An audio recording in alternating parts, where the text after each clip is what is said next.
Delta Development Commission, and I think NDDC helps with development issues, addresses some of the challenges I highlighted. So I wonder if there is an institutional perception of CSR or a mandate of CSR from NDDC, because in your activities you are addressing some of these issues that Mr. Imokwede has raised. But can you give us an overview of how CSR would feature in an organization like yours? Thank you very much. I will just start by saying that NDDC is set up to address corporate social responsibility issues. We know that the world we live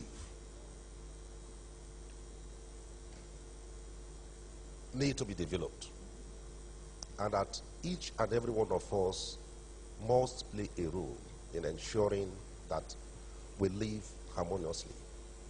We do not just have to have an environment where you need to work, but you also have to have an environment where you have to live.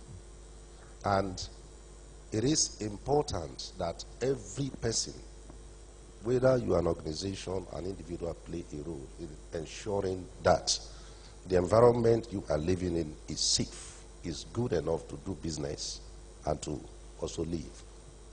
So obviously that is what NDDC is created to do, to look at how the life, how the environment, how you can create an environment that is good for living and working. And that is the whole bulk. We are created to see how development can be created, because we know very well that there can never be development without peace. And you cannot have peace in a situation where people are not living well, where the means of livelihood are being threatened. And so, in our own case, government saw the problem in Niger Delta.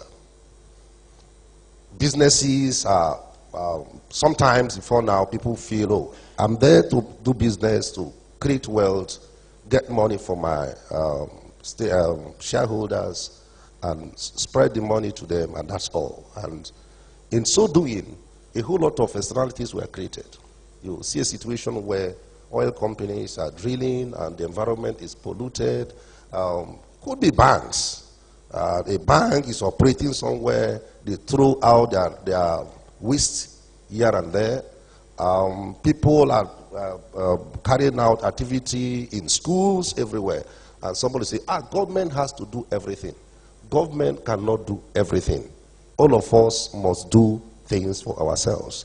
But there is need for somebody to coordinate the activities of government, to coordinate the activities of the companies, as you also get to a kiosk, a situation where one person will rise up in the morning and do one thing, another person rises up to do the other thing, and you create chaos rather than solving a problem. So NDDC was created to address these developmental issues. And it is a mandate, a statutory mandate. Go and develop the place. We know that every other organization can do it, but somebody needs to put this development together. And that is why we started by creating a master plan. Because we need to see where we want the community to go. What are the needs? How do we provide them? What is the strategy in ensuring that what is being provided meets the need of the people? Now, sometimes people run into a problem. How do we go about doing this? How do you create things that people need?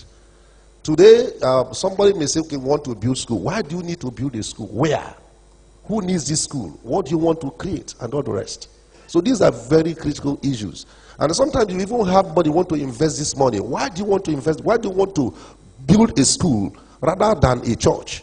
Why do you want to build a road rather than a market? But we need to know the needs of the people. What are their aspirations? What are their values? What are their culture? What do they want for themselves?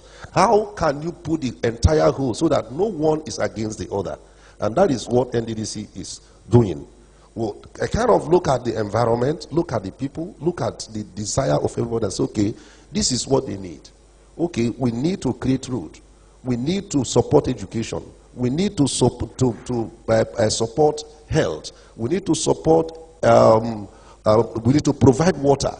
But even though you cannot do all this at a time, it has to be sequentially done. You discover where they are needed and you try to provide them. And then you also allow the people to suggest to you what they want. Because it is important that the people must play their own rules so that you don't just give them what they don't want. And if you give to them what they don't want, you will have to maintain all of them. There will be no buying. So you allow the people themselves to own what you want to give to them so that they see it as their own. And then at the end of it all, everybody looks up to say, this is where we are going, this is what we need. And at the end of it all, you create an environment where people can live peacefully.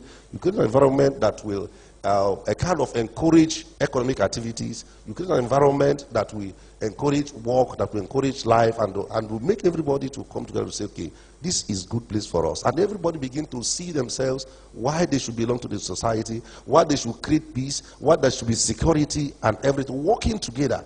And that is what, for us, that is what social responsibility is all about. Making sure that an environment is created that is good enough for living and working.